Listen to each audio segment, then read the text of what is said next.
ఏ రాజకీయ పార్టీ అయినా కూడా అధికారంలో ఉన్న ప్రతిపక్షంలో ఉన్న ప్రజల పక్షానే ఉండాలి. కానీ మొన్నటి ఎన్నికల్లో కూటమికి భారీ మెజార్టీ కల్పించిన ప్రజలు, ముఖ్యంగా రైతుల విషయంలో కూటమి ప్రభుత్వంలోని కీలక నేతలు ఏమాత్రం కనికరం లేకుండా వ్యవహరిస్తున్నారనే విమర్శలు మూటగట్టుకుంటున్నారు. దీనికి సంబంధించి నిర్ణయాలు తీసుకుంటుంది కూటమిలోని ప్రధాన భాగస్వామి అయిన తెలుగుదేశం పార్టీ కావడంతో ఆ పార్టీకి చెందిన నేతలు, కేడరు పెద్దగా మాట్లాడటం లేదు. కాకపోతే కొంతమంది సోషల్ మీడియాలో ప్రభుత్వ నిర్ణయాల్లో పెద్ద ఎత్తున విమర్శలు గుప్పిస్తూ పోస్టులు పెడుతున్నారు. మరోవైపు జనసేన అధినేత, ఆంధ్రప్రదేశ్ ఉప ముఖ్యమంత్రి పవన్ కళ్యాణ్ మాత్రం గత కొన్ని రోజులుగా మౌనాన్ని ఆశ్రయిస్తూ వస్తున్నారు. ఆయన ఇప్పుడు తన ఫోకస్ అంతా సినిమాలపైనే పెట్టినట్టు కనిపిస్తుందనే వ్యాఖ్యలు కూడా వినిపిస్తున్నాయి. ఒకవైపు హరిహర వీరమల్లు సినిమా విడుదల, మరోవైపు ఫౌజీ, ఉస్తాద్ భగత్ సింగ్ సినిమాల షూటింగ్ పనులు పూర్తి చేసుకునే బిజీలో ఉన్నారు.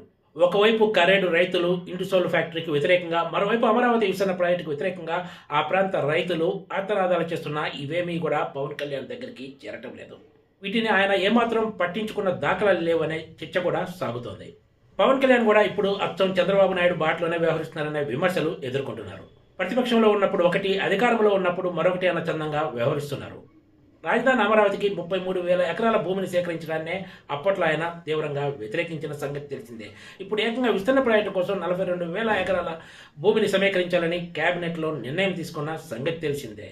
మరోవైపు ఇండో సోలార్ ప్రాజెక్టుకు కరేడు గ్రామంలో ఏకంగా 8,234 ఎకరాలు రైతుల నుంచి సేకరించి ఇవ్వడానికి ప్రభుత్వం సిద్ధమైంది. దీనికి సంబంధించి ఇటీవల నోటిఫికేషన్ కూడా జారీ చేశారు.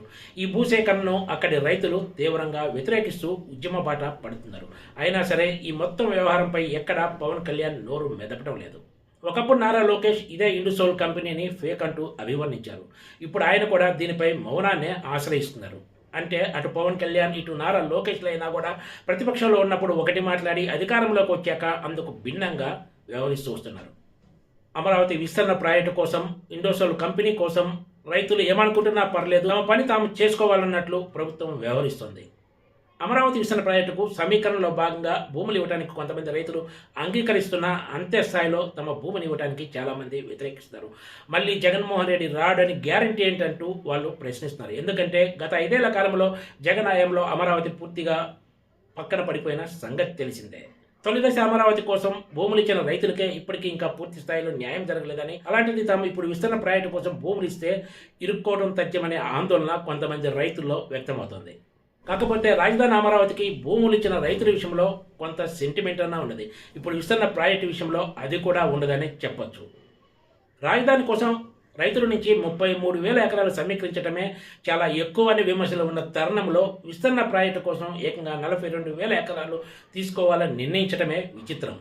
గతంలో అమరావతి రైతుల తరపున నిలబడి మాట్లాడిన పవన్ కళ్యాణ్ ఇప్పుడు మాత్రం ఈ విషయంపై అసలు నోరు మెదపడం లేదు. రైతుల పక్కన నిలబడితే వచ్చే ప్రయోజనం కంటే చంద్రబాబు పక్కన నిలబడితే వచ్చే ప్రయోజనమే ఎక్కువని భావించి ఈ నిర్ణయం తీసుకున్నారా అని సొంత పార్టీ నాయకులు కూడా ఆశ్చర్యం వ్యక్తం చేస్తున్నారు. అందుకే ప్రభుత్వంలో జరిగే విషయాలు కూడా ఆయన తనకేమీ తెలియదన్నట్లే వ్యవహరిస్తూ వస్తున్నారని వాళ్ళు ఆరోపిస్తున్నారు. కూటమిలో భాగస్వామిగా ఉన్న మరో పార్టీ బీజేపీ మాత్రం అసలు ఏ విషయంపైనా ఇప్పటివరకు స్పందించిన దాఖలాలు లేవు. మరి రాబోయే రోజుల్లో ఈ రైతుల పోరాటం ఇంకెన్ని మలుపులు తీసుకుంటుందో వేచి చూడాల్సిందే. Please subscribe TGTV.